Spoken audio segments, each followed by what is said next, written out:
ఒకటవ తరగతి తెలుగు పాఠ్యపుస్తకాల పేరు, కవర్ పేజీ పైన పేరు జాబిలి 1.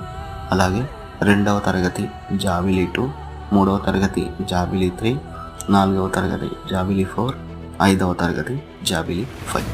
ఇలా ఎట్లా ఇస్తాడో క్వశ్చన్ అంటే 1 నుంచి 5వ తరగతి వరకు అని, లేదా 3వ తరగతి తెలుగు పాఠ్యపుస్తకం కవర్ పేజీ పైన పేరు ఏంటి అని ఇచ్చి ఆప్షన్స్లో జాబిలి 3, నా వసంతం 3, సింగిడి 3 ఏది కాదు అలా ఇచ్చిండు అనుకోండి.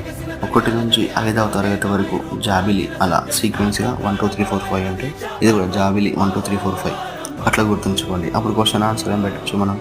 3వ తరగతి తెలుగు పాఠ్యపుస్తకం కవర్ పేజీ పైన పేరు అంటే 3వ తరగతి 1 2 3 3. ఓకే, ఫస్ట్ నుంచి 5th వరకు ఏంటి జాబిలి, అలా జాబిలి 3 ఆప్షన్స్లో ఉంటే ABC